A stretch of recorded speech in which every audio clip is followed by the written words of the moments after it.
এই মুহূর্তে আমরা যে বিশেষ খবরের দিকে নজর রাখবো, ভাটপাড়া পৌরসভা 17 নম্বর ওয়ার্ডে গুপ্তার বাগান এলাকায় বাপ্পা চক্রবর্তীর বাড়ি থেকে তিনটি বোমা উদ্ধার করলো জগদ্দল থানার পুলিশ। আবারও আপনাদের জানিয়ে রাখি, ভাটপাড়া পৌরসভা 17 নম্বর ওয়ার্ডে গুপ্তার বাগান এলাকায় বাপ্পা চক্রবর্তীর বাড়ি থেকে তিনটি বোমা উদ্ধার করলো জগদ্দল থানার পুলিশ। কখন দেখতে পেলেন যে বাড়ি কোনায় বোম রাখা আছে? আমরা ছিলাম না। প্রথম কথা, উনি কাঠে রান্না করে, ভাড়াটিয়া। আচ্ছা, উনি কাঠ বের করতে গেছে, তো দেখছে কিছু একটা বাধা আছে, তো উনি ডাউট করলো। তারপরে উনি মানে ফোন করলো বাপ্পাকে, মানে না কাউকে ফোন করলো। তারপরে ওখান থেকে জানি না কারা খবর দিয়েছে, আপনাদেরকে কারা খবর দিয়েছে বা থানায় কারা খবর দিয়েছে আমি নিজে জানি না। আমি নিজে কাজে ব্যস্ত থাকি। কি করেন আপনি? আমি মিলে কাজ করি। কোন মিলে? অ্যালায়েন্স। আর বাড়ির মধ্যে আতঙ্ক নেই যে ফেটে যেত? আমরা নিজেরাই জানি না। আমরা জানলে তো তাহলে তো আমরা আগেই খবর দিতাম। আমরা তো এসব জানিই না যে এখানে আছে কি আছে। আমাদের বাচ্চা কাচ্চা সবই আছে। কবে রেখেছেন তাও জানেন না? তাও জানি না। পাঁচিল লোককে দিয়ে রেখেছে? পাঁচিল লোক এসব কিচ্ছু জানি না। আপনার নাম বলতে পারবেন? বিজয় চক্রবর্তী। কি দেখলেন আপনি? কি দেখলাম কি, আমি প্লাস্টিক খুলে দেখিনি।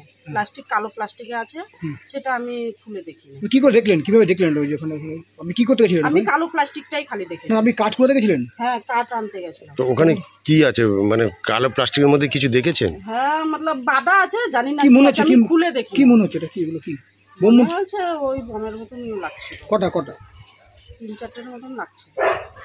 ভয় লাগছে না? বাড়ির সামনে এরকম আপনার? তো ভয় লাগবে না? ঘরের সামনে আপনার? হ্যাঁ, তো ভয় লাগবে না? আপনি এবার ভাড়াটিয়া? হ্যাঁ। আপনার নাম? আপনার নাম দিদি? আপনার নাম? আমার নাম Dolly Devi. Dolly Devi. 17 number ward. Bomb, ব্যারেকপুরে বম, জগদ্দলে বম। পুলিশের কাজ আছে, পুলিশ কেন ধরছে না? এখানে হয়তো অত বম বানিয়ে রেখেছে, তার মানে বা বম বিক্রি করে আর নালে কেউ ওখানে রেখেছে। দুটোর মধ্যে একটাই হতো। চমকানো না, ভোটটাকে ডিস্টার্ব করার জন্য বানানো হয়। চমকানো তো কোনো ব্যাপার না। যার বাড়িতে রাখা হয়ে গেছে বলছে নাকি বিজেপি করে। না, আপনি ভুল ভাবছেন। ওর নাম বিজেপি করে না, এক ভাই তৃণমূলও তো করে। সিপি নিজে 8-10 গাড়ি নিয়ে ঘুরছে, তার মধ্যে বোম থাকছে, টহল দিচ্ছে সিপি নিজে। দেখুন, পুলিশের ভূমিকা নিয়ে আমার সবসময় প্রশ্ন আছে। পুলিশ চাইলে হয় না। আর ওখানে তো বিজেপি দেওয়াল লিখতে পারছে না, ওখানে অত সন্ত্রাস। রাজ পান্ডে আছে, ও তো পুরো এলাকাটাকে সন্ত্রাস করে রেখে দিয়েছে। বম কার আছে কি করে? সিসিটিভি ক্যামেরা তো 80টা এখানে লাগিয়েছে, ওখানে ক্যামেরা লাগায়নি। দেখছে না কে বম এই করছে? রাত্রিবেলা ফ্ল্যাক্স ছিঁড়ে দিচ্ছে, সিসিটিভিতে দেখানো হচ্ছে, তাও পুলিশ কিছু করছে না। তো যা করছে যদি নিরপেক্ষ না থাকে তাহলে এর রিয়াকশন যখন হবে কিছু করা থাকবে না। বাড়ির ভিতরে বোম, বাড়ির ভিতরেই বোম রাখা যায়। বাড়ি কি রোডের উপরে বোম রাখবেন? তো এমনি ফেটে যাবে। দুষ্কৃতী থেকে ঢুকতে পারছে না পুলিশ? হ্যাঁ, দুষ্কৃতী দৌড়া থেকে ঢুকছে না পুলিশ? কি করে ঢুকবে?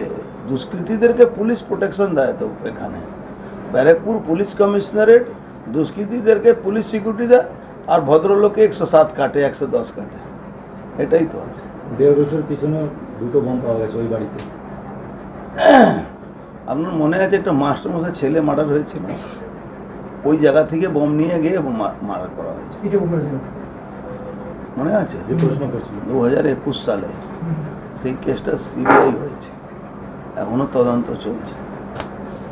ঠিক আছে।